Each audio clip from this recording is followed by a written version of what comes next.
Okay, good morning once again. So we are continuing our discussion this morning around the new IEP and all of the interconnected pieces and processes related to that. So we're finishing up today to look at the least restrictive environment LRE form.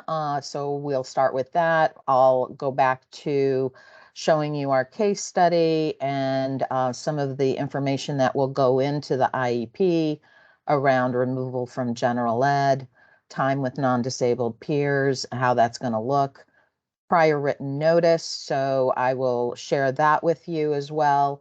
We'll talk a little bit about secondary transition, how that's going to look very different in the new IEP. Progress monitoring for IEP implementation, and then we'll finish up with the parent portal. I'll share with you a link to a quick guide on the parent portal. So as Joe mentioned before we started into the presentation, you will be asked by your school districts around your engagement and use of the parent portal. But we'll finish up with that and some of the questions that you might have. So let me start here. This is Bryson, our case study, and I'm going to pull up the LRE form. So in the system, based on removal from general ed data that is in the IEP, so let me pull up our case study. So in the case study, or the IEP itself, I'm just quickly going to scan through this. So close your eyes if you get dizzy looking at me scrolling through. Here we go. So right after the special ed and related services grid, you see supplementary aids and services. We did talk about that the last time. Indirect services, ESY services, transportation. Transportation will no longer be written into the related services grid. It has a section of its own now where it is the district will indicate whether the student has special transportation and then whether there are any special supports, equipment, or vehicle requirements. So after that transportation section, then we get into the data around removal from general ed. If the percentage of time is removed from the general ed 60% or more, then this question right here, as you see here, will the student be removed from the general environment for 60% or more of the time? If yes, it prompts the district to fill out the LRE form in the system. And this would be required as part of the discussion during the PPT with the parent or the surrogate parent present. So what that form looks like here, this is really just a PDF version of the form. But essentially, we've revised some of the questions, but it's very similar to the previous form. So this would have to be embedded as part of the IEP for the PPT to go through, answer these questions. Essentially, based on the answer to the Section A questions in terms of whether the child is in all regular ed, whether the child has opportunity to participate in non-academic and extracurricular activities with non-disabled peers. The child is educated in the school that he or she would attend if non-disabled. So based on these yes/no answers, then it prompts the next section to display, and they would have to answer these questions. What I will do is I will send you at the close of the meeting, I'll send you links to all of these. In fact, I'll drop this into the chat right now if you want to take a look at the LRE form itself. So I'll send you the links during the meeting so that you can see these if you want to look at them while I'm going through them. but I will also send you the links to these after the meeting so that you have a reference. This form, as well as many of the other forms we're showing you today, are posted to our website so that people can use these, frankly, in hard copy form, if in fact they can't get into the system and use them during a meeting in the system itself. So we have all these contingency plans in the event glitches occur.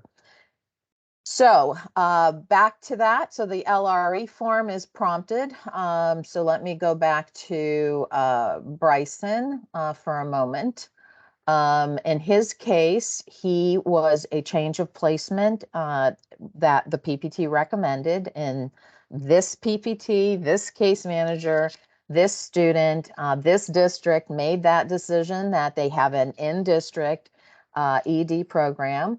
And for his needs, given his 8th grade status and his inability to focus and needs structure, the placement change, and this was not at an annual review, but at a a review revised meeting, the placement change took place so that he would be in this ED program during 8th grade, hopefully providing him strategies, coping mechanisms, so that as he moves up the following year into high school, he would be able to be in a less restrictive environment.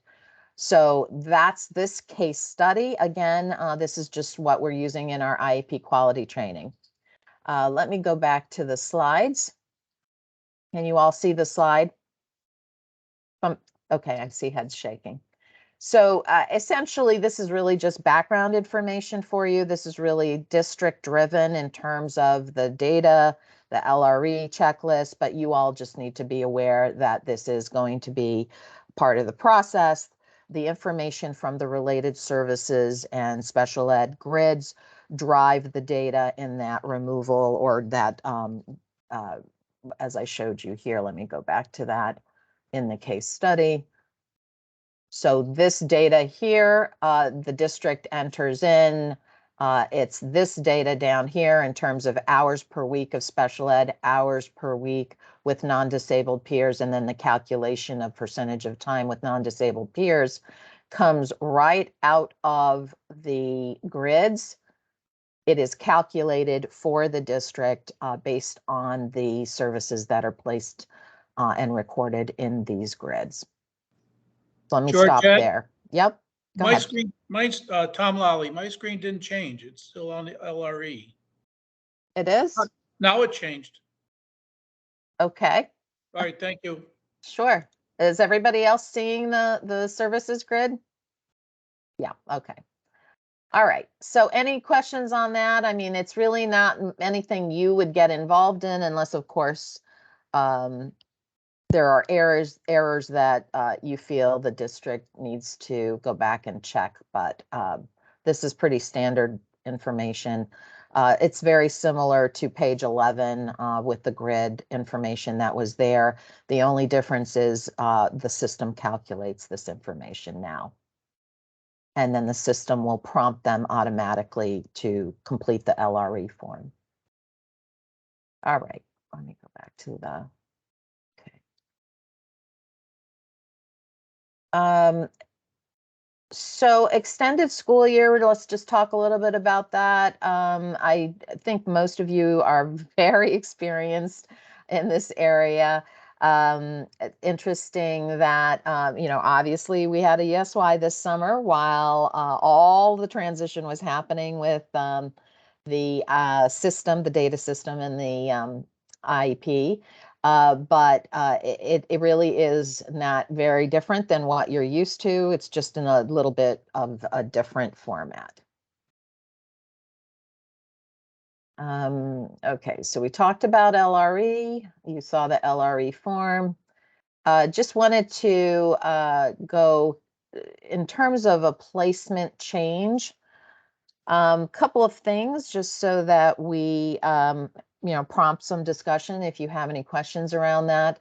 Removal occurs when the student is assigned to be somewhere other than the regular classroom or the instructional placement and arrangement that he or she is in. If the student is suspended either in school or out of school suspension, this is a disciplinary removal. It's considered a change of placement if the removal is more than 10 consecutive days. And the student is subjected to a series of removals that constitute a pattern. So interestingly, the OSEP has released some new guidance around disciplinary procedures. And one of the things they have flagged are those students that are sent home informally. So that is really a de facto suspension in a way, even though it may not be presented that way to a parent or to you. But that information is important for you to have. We have a lot of situations with small children that are having behavioral concerns, and they call mom and dad to come and pick Johnny up because he's having a hard day.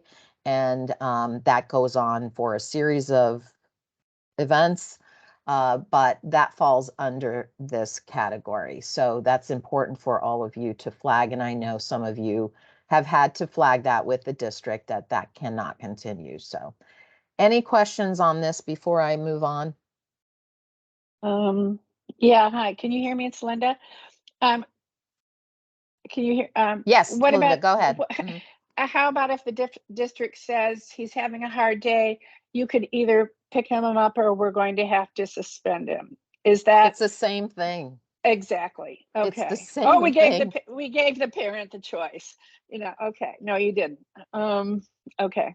Great. We're clear. And so in terms of procedures, obviously, if this continues beyond 10 events or 10 cumulative days, so the 11th day they do this, then we're talking either IEP review, or if you, of course, can request an FBA, and if there isn't a BIP, or manifestation if it comes to that. So it falls under the same umbrella. And we have to just be mindful of that, regardless of the age of the child, that essentially that we're dealing with, either de facto suspension or suspension explicitly. So any other questions on this? Joe, go ahead. Yes. What about seclusions, Mhm. Georgette? I mean, sometimes they basically place a child in a seclusion for an extended period of time. Mhm. Could that be cumulatively added to the suspension scenario? Well, it's a separate statutory requirement under restraints and seclusions.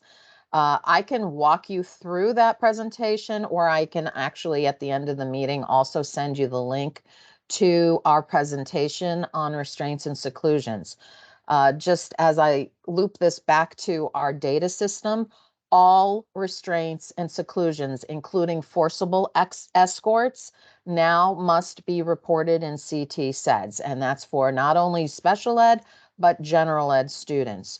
So what, under the statute, as I'm sure many of you know, if there are 4 and 20, that is 4 events in 20 days, it triggers a PPT, an FBA, and a BIP, and a review revise. So it's like, the full Monty, if you will, of kind of bringing all of it to the table to discuss what is going on, what is the issue that's triggering the student's behavior that's leading to restraints and seclusions. So I will send you the presentation link on that. We can talk about it at a future meeting. As I said, interestingly enough, as ESY is going on, APSEPs are, our approved private special ed programs are operating this summer.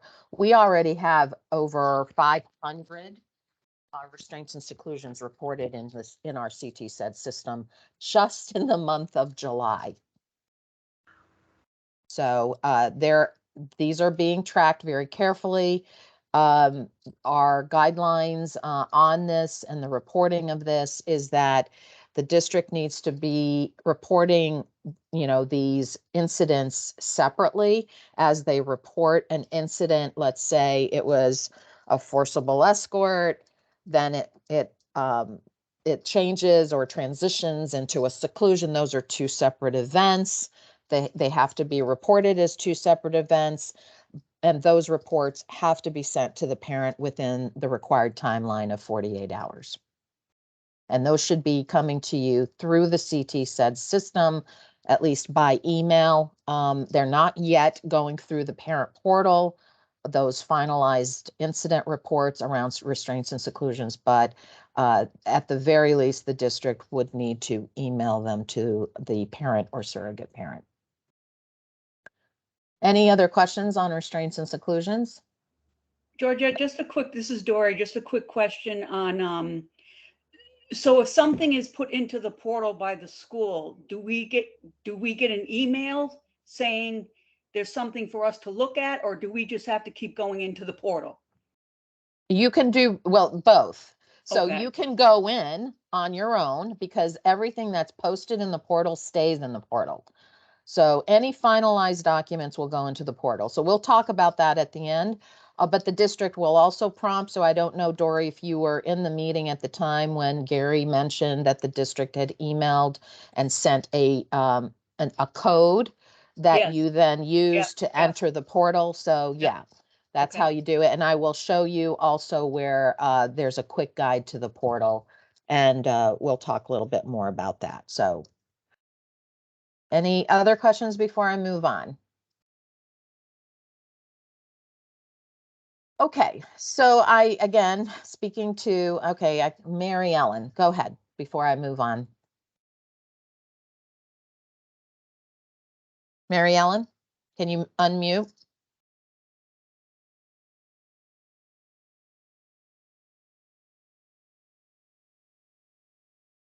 Okay, All all right. There we go. I get notification from approved special education programs. I Mhm. don't get them from the district. You're getting parent portal notifications from the APSEPs? No, I get email and hard copy mail notifications about restraints and seclusions from like ACEs. Okay, Special let's education. back up. As of July 1, all of those incident reports around restraints and seclusions should be entered into CT SEDS. You should not be getting them as they were being presented or communicated before July 1, which would be the sometimes they're just cloned, photocopied, handwritten, sometimes typed reports that would be sent to you hopefully within 48 days, sometimes outside of that. So what is it that you're receiving, Mary Ellen? Are you receiving the new format through the system, or No. are you receiving the old one? The old ones, and it's been after July 1st. Okay, so why don't you and I arrange a time to talk? So at this point in time, for everybody's edification, please note, you should be receiving the incident reports that are coming from CT SEDS. And here's why this is important. All of those documents are stored in the system permanently in the student's record. The other information prior to July 1, there was kind of a hit or miss as to whether that information was contained in the student's record or somewhere else. So at this point in time, since July 1, and we've been training folks across the state that all restraints and seclusions should be reported in the new data system, CT SEDS, and the finalized reports being sent. Now it's being sent by email until we can push those incident reports through the portal. But nevertheless, those should be stored in CT SEDS for the student's permanent record around in this case, special ed. But for those general ed students experiencing it, they would also have it in their student record in CT SEDS. Okay, Carrie, I think I saw your hand up.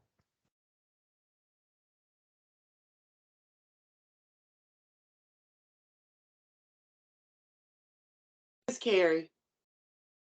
I'm sorry, Carrie. Okay, well, nobody's hand is up right now. So I thought I saw Carrie Berman's hand up. Oh, there it is. Okay. Carrie, go ahead. Carrie Berman. Yeah, I'm sorry, I was on mute. I was talking away. So I'm not sure if this is worked out through. But if we now rely on Connecticut Says to get our incident report or a restraint or exclusion, my only concern is that we'll get it at a later date. When the school, I want to get those reports ASAP so that I can act on them. And if we rely on the district for getting them, we won't get them. That's why it's been really helpful when the private placement reports to us, we find out, immediately. So that would be my concern, is that how long it takes for us to get this, and then, acting on it a month later is not going to be very effective. Right. So that's a great clarification. Yeah. So I'm not saying that if the student is outplaced, Yeah. that you would have to wait for the district to send it to you. No, the responsibility would be on the educational site, whether it's a RESC, a magnet, a charter, a APSEP. So they all have access to the restraints and seclusions. It's all connected. However, the information really belongs to the district because the IEP belongs to the district. So that's the only point I'm making, is that it's the record for the student belongs to the district. It's just the reporter, whoever reports the incident, that's fine. They can report it. They're still under the same rules as everybody else to get that notice or incident report out to the parent within the 48 hours. Great. Thank you for clarifying that. Okay, let's move on. So just around change of placement, just a quick mention here that and you all certainly are very knowledgeable of this, is that this is not about administrative convenience, although I've had some discussions with some of you about students who cannot get what they need in the district, and sometimes that change of placement is because the district cannot provide the FAPE needed for the student. The previous year's placement decision, again, it shouldn't be a continuous placement decision simply because that's what we did last year, but it should be reviewed, of course, at whatever point the annual review takes place. Or it doesn't even have to be the annual review if the student is progressing and can step down, or the student is needing more supports. Obviously you all can and do initiate the request for change of placement. And then, so I want to talk about lack of support staff, resources, and space. This is getting very tricky in this state. We are experiencing those staff shortages that was brought up early on, and we'll talk a little bit about that. So we have to be cautious because it's the combination of what can the district do given the circumstances, and is an out of district placement or an out placement even within the district if they have a special self-contained program, a better option where there is the staff supports and resources to support the students' needs. So just to keep those in mind as we think about students who need change of placement. Okay, before I go to prior written notice, let's see, Carrie, do you still have a question or are you all set? Carrie Berman.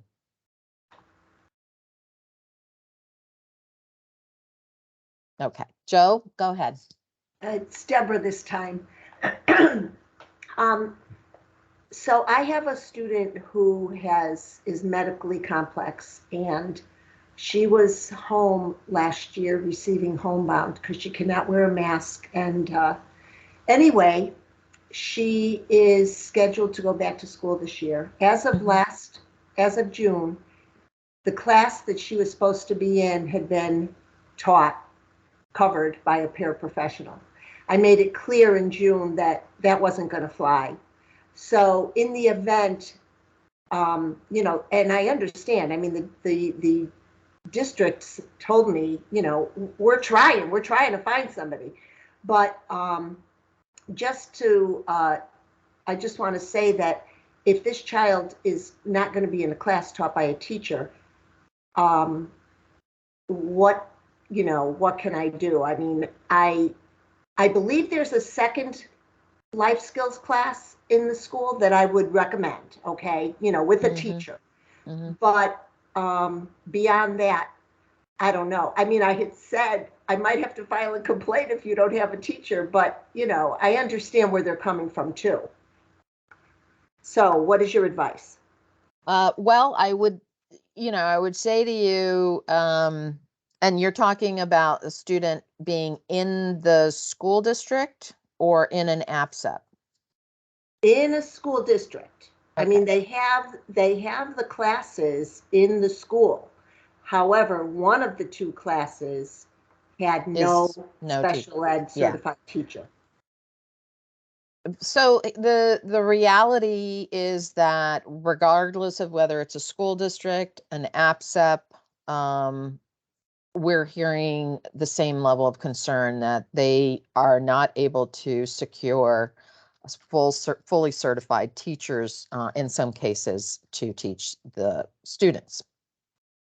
The state Department of Education has made some emergency certification authorizations available to districts so that they can bring people on who may not be fully certified or may have, let's say, an elementary endorsement and want to add on special ed. They can get an emergency authorization. The other option is they can hire a substitute. So given, or a teacher with a durational shortage area permit who's going through the preparation, they have 12 credits, maybe 6 credits in special ed, but they haven't completed their program. Given that range, Deb, I think that, you know, what I would say to everyone present here in the meeting is that right now we're all in a very difficult situation with staffing. So is it better or worse? You know, it's hard to put it in even those terms that a para is teaching, or would you rather have who knows the child perhaps better than somebody who's brought in as a substitute teacher to teach the class temporarily or for 40 days, maybe the whole year? It's really unknown to the school districts how long this can go on, but I think this reality is here to stay. We're also seeing issues of staffing at the administrative and supervisory level, whether it's school admin or central office special ed admin. So it is really about, I think for you, if the para knows the child and the para is able to serve the needs, you can certainly go on record objecting that they don't have a certified teacher, but unfortunately, it's not something magical that they can do to, you know, bring on somebody who is fully qualified as a special ed teacher to teach that class. I mean, that's kind of the reality. It's an unfortunate reality, but there are many, many districts struggling with this issue. And I don't know if it was Joe or Gary who said that there were 300 special ed positions posted on CT REAP, and that's just the districts that post to CT REAP. So it's not everybody, but I'm sure that there are more. And we saw a lot of resignations that happened at the end of June that districts weren't aware of, and even in July. So there's a lot of movement. And right into the start of school year, we could see those vacancies still. So I wish I had a brilliant answer and solution for this, but I don't, because this is a very people-centric profession. And this is about people being available in Connecticut in this workforce to staff these positions. And right now, special ed is really one of the areas that is hardest hit in terms of shortages. Okay, So- well, that makes sense. And like I said, if there's the option of the other class with the certified teacher, I would recommend that one. I'd rather see her in school than learning remotely, which she did Right. this whole year. So, yeah. Plus she gets the social interaction with Right, other right. students. Absolutely, yeah. Okay, thank you. Yep. Okay. So we're going to move into prior written notice. So the prior written notice form, I'm going to put in, let's see.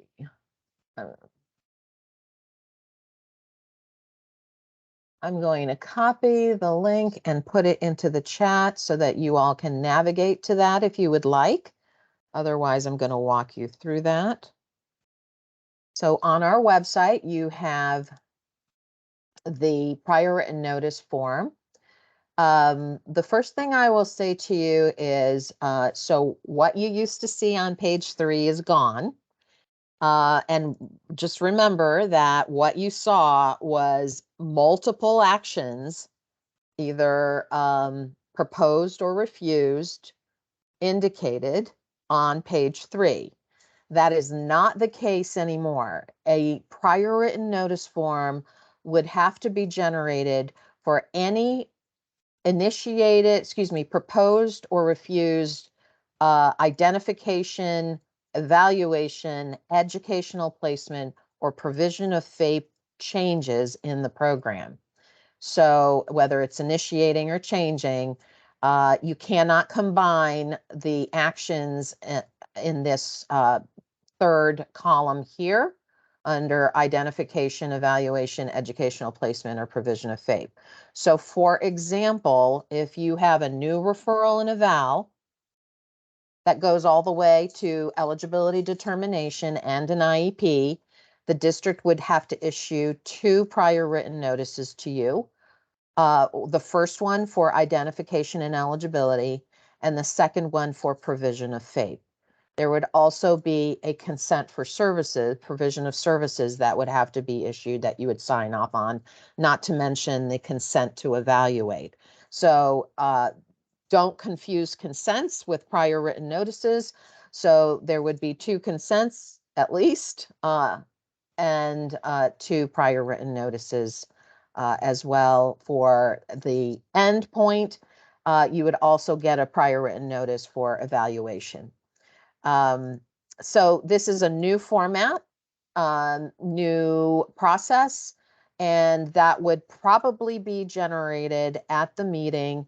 If you are in the meeting, you're using the parent portal, they could send it to you right then and there, or after the meeting, it would also be pushed to the parent portal. It could also be emailed to you, but the district would need to finalize this prior to sending it to you. And then down here at the very bottom of the form, they would indicate how the prior written notice was provided, whether you were in person at the meeting, whether it was hand delivered, mailed, sent electronically to the portal, or emailed to you. So this is what it looks like. It is on our website. Feel free to take a look at it at any time. But be prepared, because this is a new format that you will then be engaging in as part of this, opportunity to review and file for due process within that 10-day parameter that you have after initiating or changing a student's status. Any questions on prior written notice? Again, I think you all are fairly familiar with this, so this shouldn't really be new to you. Georgette, Yep. When do the timelines start? The date of the prior written notice or the date of the signed consent? Timelines The for referral evaluation. timelines? Yeah, The referral timeline starts the date that you, as the parent, request the referral. So Oh. you could actually send an email today. When the district enters it, let's say today's Thursday, let's say they enter it on Monday. When they enter it, they would need to enter that referral date, the date of your communication. Okay. And Georgette, I have a quick question too. Where it says parent, guardian, adult, student, Mhm. do they know that we're supposed to be in there as the parent on this particular form? So that's the beauty of having a state system, because we are going to, at this point, we haven't yet gone in to monitor all of the IEPs that are assigned to you, or all the students who are assigned to you. But we're working on that this fall to build the surrogate parent module. We are going to do all sorts of quality control to make sure that you are the designated person as the guardian of the student because you have the legal guardianship rights for education decision making. And they would have to put your name in that. So at this point, we are not there yet. So right now, you're going to need to monitor that they are sending these to you and not, say, the foster parent or the biological parent. But eventually, we will have a tremendous amount of quality control checks built in so that these would only go to you, that meeting notices would only go to you, consents would only go to you, not to DCF. DCF will not be entered into the system. They could be in the meeting invite, but they would not be listed as a parent in the system. Any other questions? Let's see. I think I see. Richard? Yes, I had a quick question. What if it's necessary to have a meeting before the prior written, before the 10 days? We have meetings now that are Yep. emergency meetings that you have to waive the 10-day notice. Is that still a possibility? Yep. Let me go back to the form.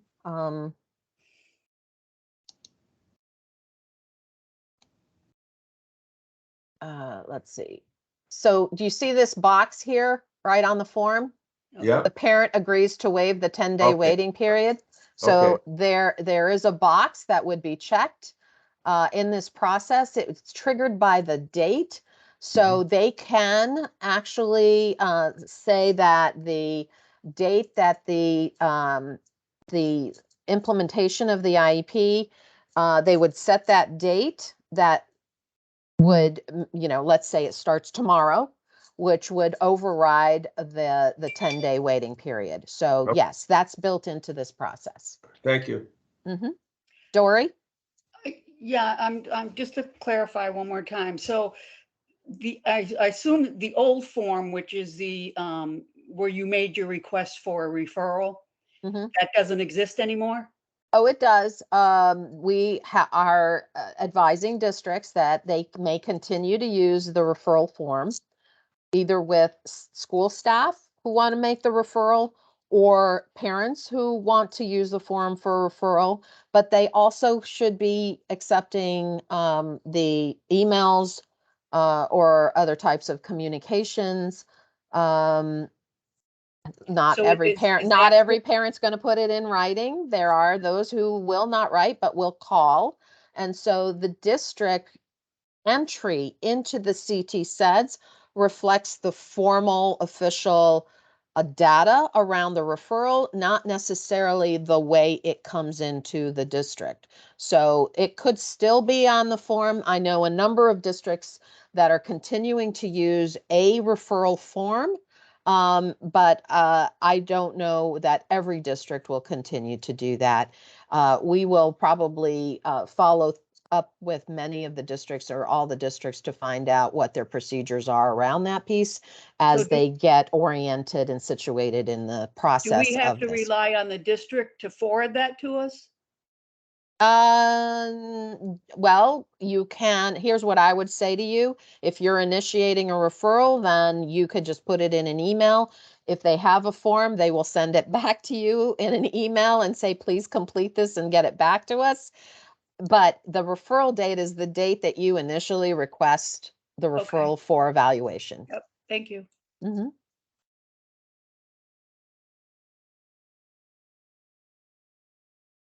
Okay.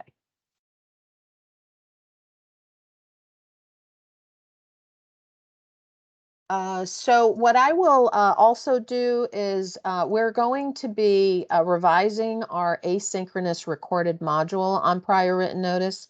Once that has been revised, what I will do is during one of our fall meetings, I will play it for you or give you the link to view it on your own, whichever, and then we can have further discussion about this. But it's not that the um, legal process has changed. It's just the formatting of the actual form produced has changed, and how they then generate these and store them in the system. Again, this would be stored in the system. These are forms that are finalized, would be pushed to the parent portal, or would be emailed to you directly. You do not sign anything. It is basically a notice that there is either an initiation or a change in the student's status regarding special ed.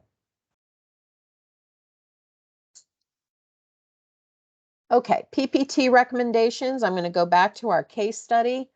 So in the new IEP format, what you're going to notice on page 1 is the demographic information up front, the reason for meeting up front, the PPT membership up front, and then comes the recommendations. So that all happens on the first page of the IEP.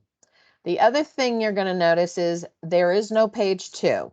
There is no meeting summary page. There are no recommendations the way it was in the current or old IEP.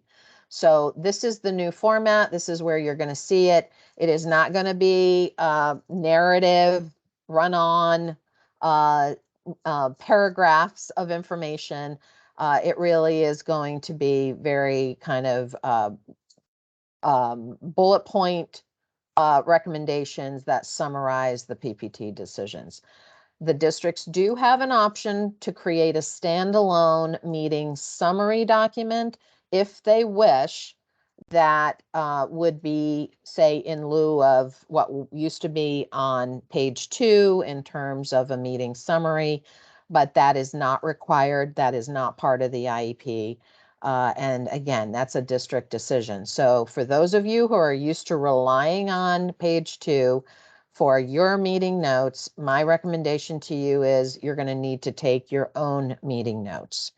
So for the interim, until we get everyone, all the districts in the system using it, we will not really know what the trend is in terms of how they're recording meeting information outside of what's required in the data system.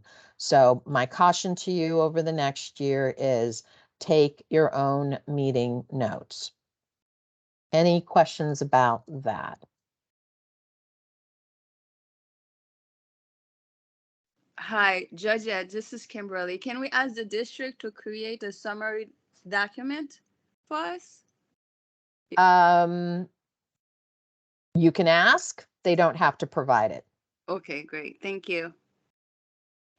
And it's Linda, if we provide it, is there an upload, like under a parent input or something like that?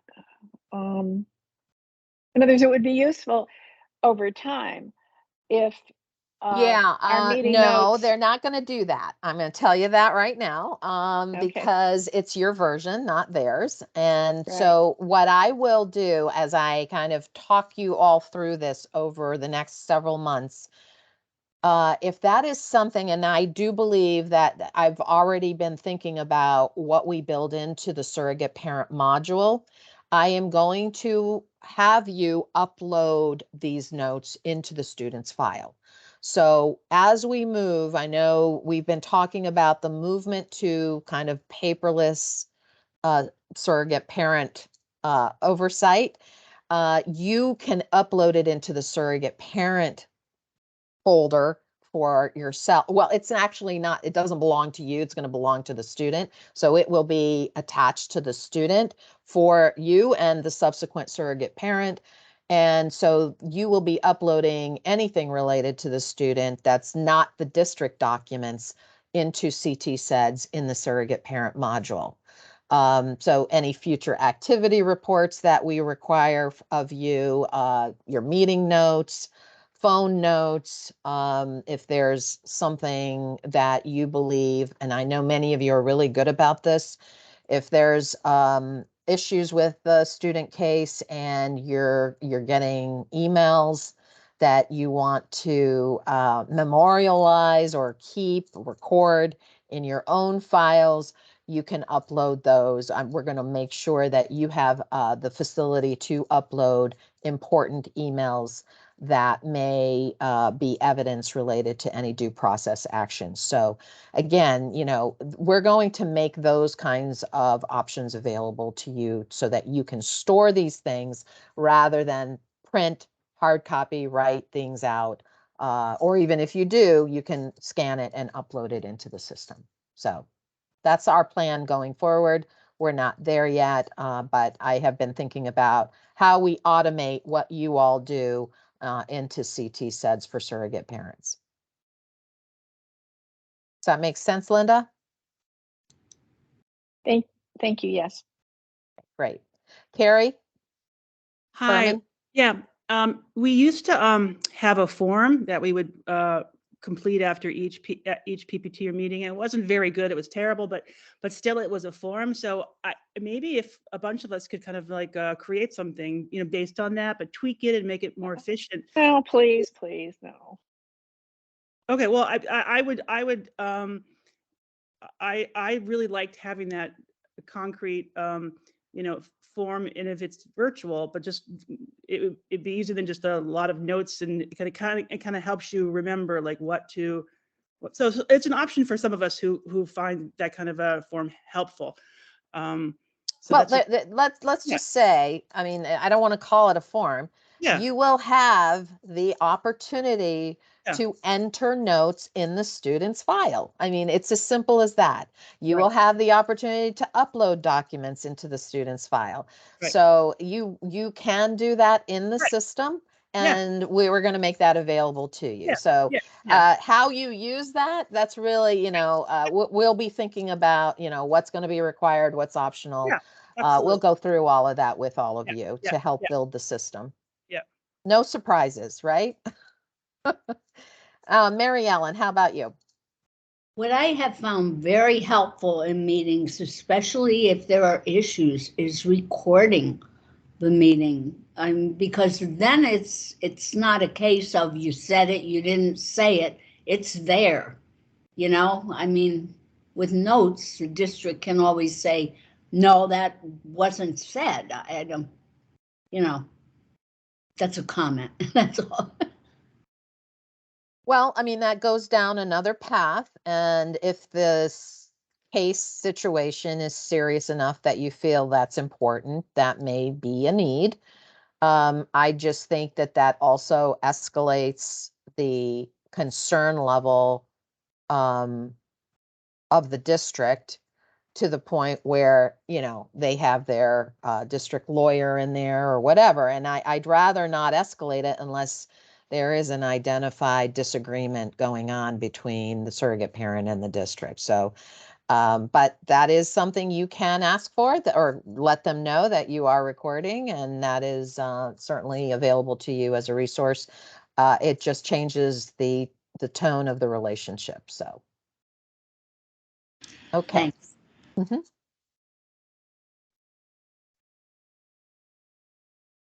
Okay, so we talked about the Bryson's change of placement in the prior written notice form. Just so you know that they do have to provide reason and justification for proposing or refusing.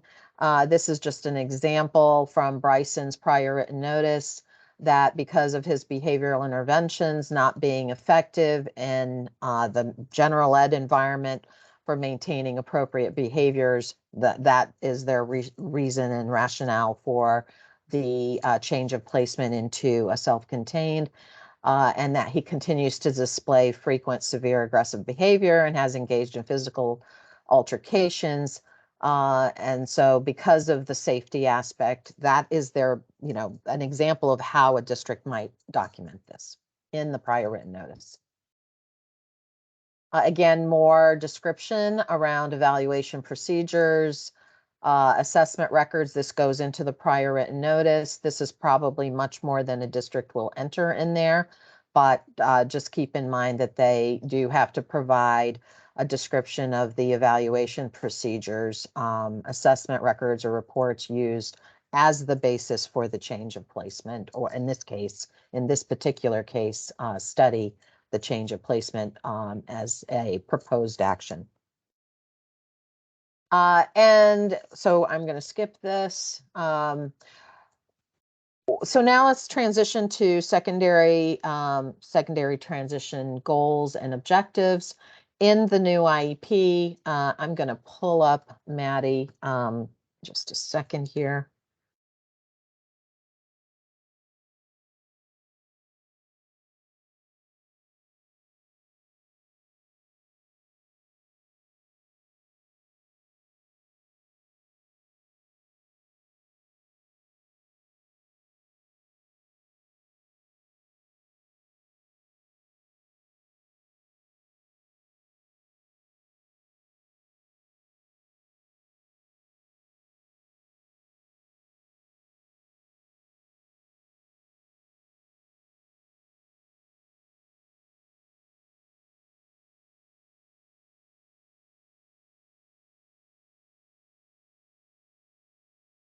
Okay. All right, can you all see the Maddie case study? This is Tom. No, Okay. Thank you, Tom. it has been changing, but it stopped this. Now I can see it. Thank you very much. Okay. All right, I'm going to scroll down to Maddie's transition section. So Maddie is our 9th grade intellectually disabled student. As you see me scrolling here through her IEP, goals and objectives, academic, functional, we get finally to her transition section. So as you may recall, transition used to be a page in the IEP, pretty perfunctory. This now really is a full-fledged transition planning section in the IEP. So the first question asked in the transition section is the PPT developing post-secondary transition goals? The law changed now, and that requires any student that is turning 14 will need transition planning or older, but at the age of 14, if the IEP is going to be in place, it needs to include transition goals for the student. The transition assessment section is first in the process here of entering information. Then transition assessment data summarized will come next. History of transition. So if there's multiple years, like as with this student, you would see the history of transition assessments documented. Whether the student requires specially designed. If it's a yes, then it will require and connect to goals and objectives in that area. If the student doesn't require independent living skills, then the no would override the need to fill in that section. Summary of students' preferences, outside agencies at the meeting, participating agency agreement to pay for services. So a number of our students have services that are paid for either by DCF, DDS, or DEMIS. So these are all questions about the outside agencies. Then we get into the post-secondary outcome goal statements. And again, think of this is our 9th grade student, Maddie. So very kind of, how shall I put it? Very parsimonious kind of statement about post-secondary ed, employment, and independent living. Upon exiting high school, Maddie will participate in a community-based vocational program, earning a certification in an area of interest. So she's 9th grade. She's not there yet. This is all still in the planning phase, working towards that. Same thing here under employment. After completing high school, what is the student going to be doing? Maddie will be employed full-time. So this is what the aspiration is for Maddie in a field of interest. Her field of interest happens to be education, like working with children. Independent living skills. After high school, Maddie will live with a roommate and independently manage her daily care routines. We then get into course of study, where they list the courses that are Maddie's really what she needs to take in order to kind of prepare her for post-secondary ed. And basically, it's just a kind of a review of the courses she's taking or took or will be taking. So it can be a projection forward of what she might be taking in subsequent grades. Exit criteria for her, it's reaching maximum age of eligibility. For some students, it's a regular diploma. And for some students, it's it could be a 5th-year program. So there's 3 categories in that section, and then the district would check that. Parent-student input, again, similar to the academic and functional goals, you would have a parent-student input section on transition. Present level of performance, again, around transition. What is she doing in these areas? What are her strengths? What are her concerns? What is the impact statement? Totally mirrors what academic and functional goals, the present levels, goals, and objectives section look like. Then we get into the transition goal areas, again, education, employment, and daily living. So for each of these, in Maddie's case, we do have an annual goal. We have short-term objectives. There is progress monitoring intervals identified here for these objectives. Same thing under employment. So for employment, given real-life scenarios guided by adults, Maddie will advocate for herself in 3 out of 3 trials, increasing her performance in identification and articulation of her strengths, interests, needs, and preferences. Same thing, we have goals and objectives there, and then independent living. Maddie will advocate for herself by articulating strengths and needs. So some of these can overlap because they're related to both areas, like as in this particular area or annual goal. And that's pretty much what the secondary transition section looks like. And then beyond that, we get into the other parts of the IEP in terms of services grids. And you'll see here for the transition areas, they are listed either in the special ed the special ed grid. And then if she had related services for transition, but it wouldn't make sense to put anything here for her because her 2 areas in terms of related services have to do with social skills. So what we have fits into the special ed grid for Maddie, and that's daily living and vocational training. Any questions on that?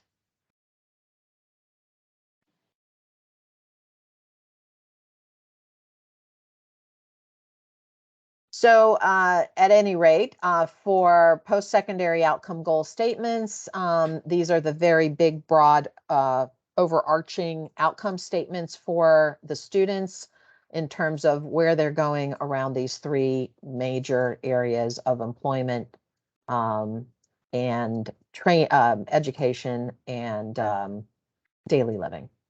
What you start to see and what this slide is really depicting is the relationship between employment, the annual transition, and her functional goals. So Maddie has obviously functional needs that is a through line and connected to her post-secondary outcome goals.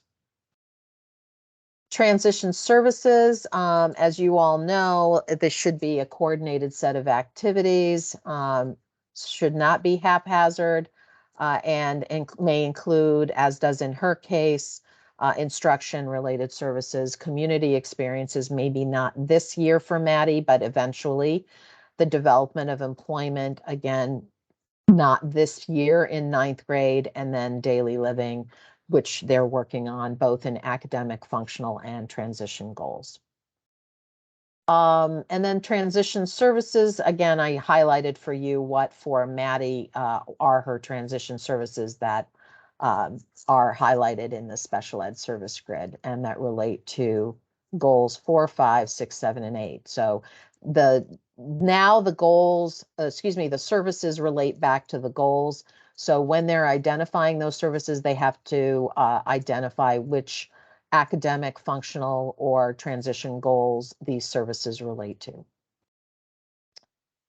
Progress monitoring. So before we go into progress monitoring, any questions on the transition piece?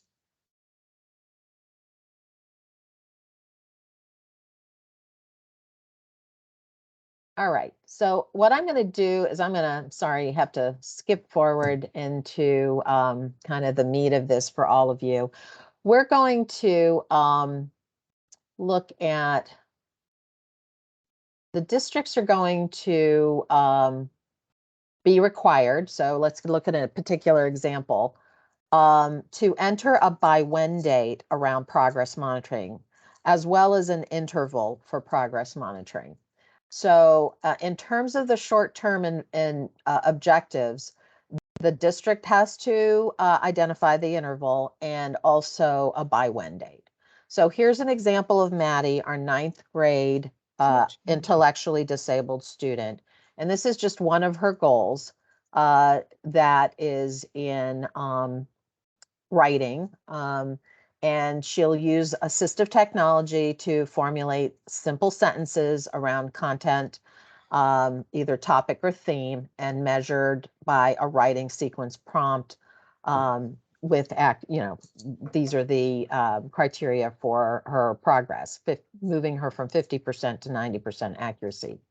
These are the objectives that build up to that. And as you can see at the very last part of the objectives, there's a by when date. So the districts can stagger the implementation as well as the progress monitoring of these objectives over the year span of the IEP. If they choose not to, and they set the by when date being the end date of the IEP, which the system does default to, they can do that. But that kind of assumes they're teaching these objectives all year and that they're monitoring these objectives all year, as opposed to setting these specific staggered by when dates, which basically says we're going to accomplish this objective by this date and measure the progress on that objective by these specific dates, hoping that she achieves it. If they don't make it, then it means that they basically continue to teach that while they're also teaching these other kind of more developmentally scaffolded skills. So this is what it looks like in terms of the actual goals and objectives being staggered with by when dates that lead up to the overall goal achievement. I know this is a little more complicated, but it is actually how when you think about the core standards or you think about scaffolding curriculum, the expectation is the same, that you're building on skills and that you're doing this over time. Obviously, our more intensive needs students who have a lot of needs, and it's going to be a lot more challenging because their progress is slower. Not that they're not making progress, it's just that the progress is slower. But that is kind of our vision around this, and we'll see how, as we continue to provide support and training to the districts, how they utilize the framework that we've provided in the system related to scaffolding the objectives and progress monitoring. So there is a lot of information that we have utilized in our IEP quality training around adequate progress and how that ties to progress monitoring. So it's important that, as with all of you, as I've heard many of you talk with me directly about, student progress, if they don't have data, so without data about student progress, it is simply an opinion. That's why that progress monitoring piece is the closing the loop and taking it right back to present levels, taking it to what is the goal, what is the objective, how are you going to progress monitor that, by when, what instruments, what is your criteria for evaluation and mastery. So all of that is very much the through line that leads to progress monitoring, and then the progress monitoring loops right back to starting it all over again in terms of the present levels, as well as the remaining core components of the IEP. So how much is enough? What is adequate? That is all going to have to be part of the discussion, but also should be data-based in terms of what is adequate. It is not the same for all students. A multiply handicapped student may be making very slow progress, but making progress. So you have to consider the changes to what is happening instructionally, what is happening with the supplementary aids and services. Is it working? We talked about that the last time we met in terms of evaluating the efficacy of accommodations, modifications, adult support, and don't forget the fading of adult support, but all of that should be specific to the student's needs. Again, with progress plateauing or slowing, is there a reason? Obviously, during COVID, we had a number of issues that caused this. But ultimately, you all know, as you've done so beautifully, is to go back to the table and say, is the program the right program for the student? Are the goals and objectives what the student needs right now? So reporting progress, as you know, is a very important piece for all of you. We currently have progress reporting in the system, but most districts, I would say, other than about 26 districts, most districts are going to continue to do progress reporting in IEP Direct until the point of annual review being completed in CT SEDS. Eventually, we're also building in a progress monitoring module where the data collection around progress monitoring, as well as the graphic representation in the reporting to parents, will also be embedded in that progress monitoring module. We're not there yet, but that is part of our vision around creating a robust progress reporting process for parents. This is kind of overkill for all of you, but this is what we've been training our educators on in the system. This is what the progress report data entry screen looks like. So just so you see it over here on the right side. Can you see this? So right here. Oh, No, I'm not seeing it, Georgia. okay. Hold on.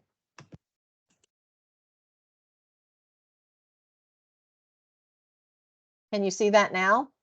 No.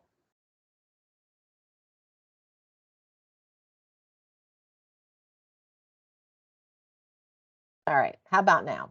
Yep. Okay. So the progress reporting looks like this. So this is what the progress report looks like. And you'll basically just have the demographic information up here. As you see here, you'll see the goal status. So the annual goal text will be written out. You'll see the goal status, the current score, target score, and the goal narrative, in terms of the progress data, that will be right there. These are going to be pulled from a data entry screen that the district will use, and that's what I was trying to show you before. Can you see this screen? Yep. Okay, so let me see if I can do this. Whoops.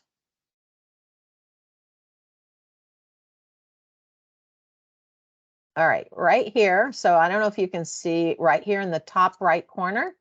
Those are the status ratings for goal as well as objectives.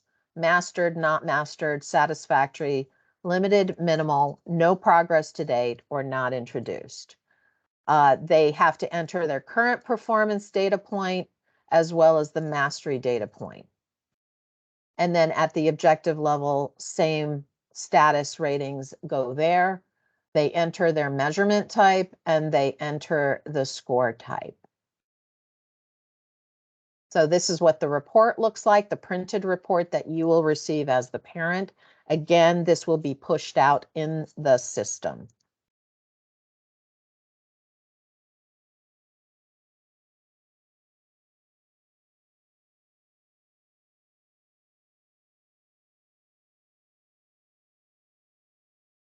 All right, we're not going to do the activity. And then overall, this is really the gestalt of that we have been training our educators to. Nothing new to all of you as experienced educators, that this is the cycle. This is the cyclical process of the IEP development, revision, and implementation.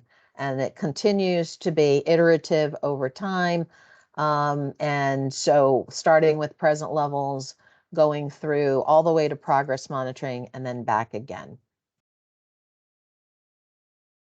All right, so let's see, let me close that out.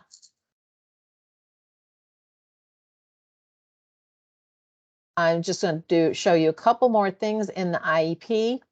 So there's a section on testing that will have to be completed for district and state testing, including any testing accommodations or designated supports. So that comes after the services grids. And that would all be detailed or entered into the system. Transfer rights come at the end. And then progress reporting in terms of will it be the timing of the progress reports being consistent with general ed report cards or another schedule. So that would be indicated there. And then the resource documents that would be shared with the parent. So that's pretty much it for as far as the IEP. What I'd like to do is take you back to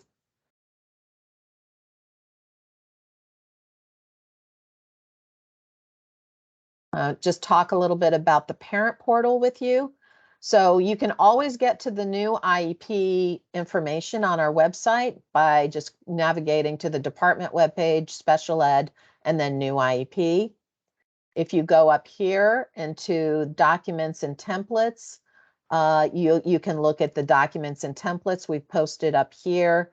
So there are a number of documents, including for those of you that are interested.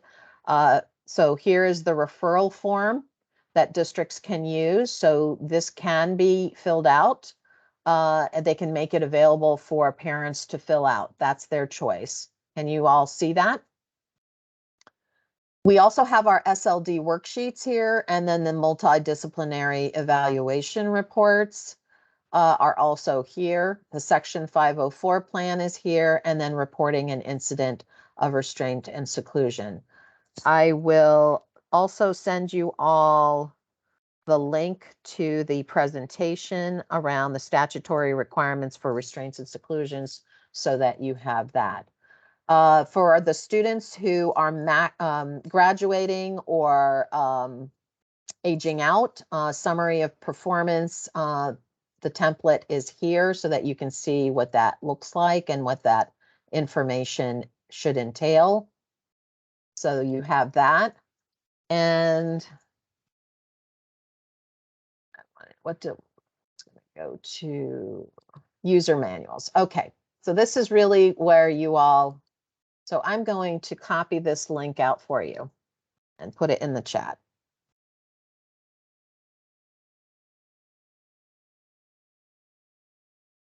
This is a quick guide to the parent portal. So for those of you who have not experienced yet receiving a notification from the school district that a document has been posted to the parent portal, I would suggest you read through this because this is what you're going to get. And they're going to use your cell phone to provide you this. They can use email as well. So either email or cell phone to provide you the access to authenticate who you are to get into the parent portal. So you would choose the way you want to receive the access code. Then you get in by entering the access code to view and sign documents. This is what you kind of view in the list, and then you can also print things from the parent portal. So I'm not going to go through this blow by blow because you have the instructions for accessing the parent portal and what to expect when the district sends you the documents for your information or signature. Was there anything else we were going to cover that I didn't cover?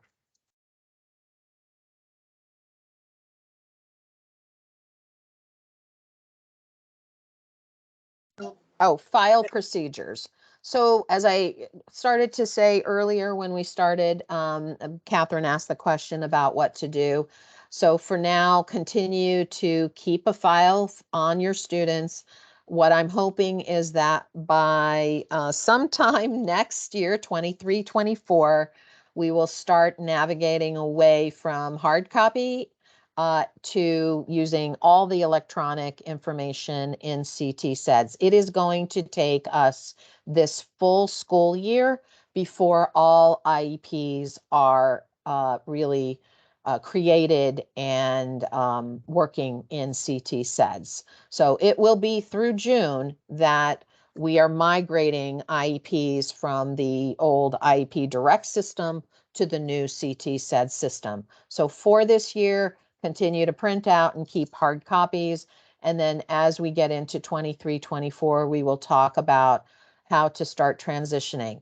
I imagine that you will continue to have some hard copy materials even in the years beyond, but those you can simply return. It's not going to be the actual formal student file, but more things like your notes, things that you print out for your purposes, and you can return that to us for shredding, essentially. They're not necessarily things that need to be kept because anything you will need to keep associated with the student file should be entered into the student file in the surrogate parent module, which we have yet to build. But that is what our plan is for this year, for this fall, to build the surrogate parent module. Hopefully we will start testing it out in the spring with a small group of you as we move into, implementing it during the 23-24 school year. Okay.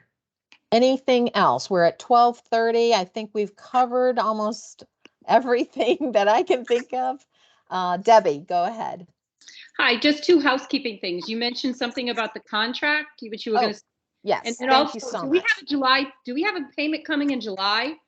Yes. So I've actually processed the payment, but it's sitting in fiscal because they can't issue the payment until your contracts are executed. So as of Tuesday this week, the contracts went back to the Attorney General's office for review.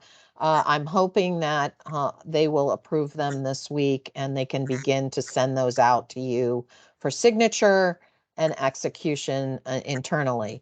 So I apologize for the delay, but every agency is affected by all the retirements that the state has had this past spring, and not including the Attorney General's office. So we actually have new assistant attorney generals assigned to the Department of Ed. So everything has slowed down, and I am very sorry for that. So I know some of you have emailed me to ask what's going on. That's really the status, that we're just waiting for other agencies to approve those contracts. Well, I'm sure the regular state workers wouldn't be working without getting paid, so it's not Agreed. nice. I know. I understand. Any other questions or comments? I'm going to go ahead and stop the recording. Georgette, can I ask one thing?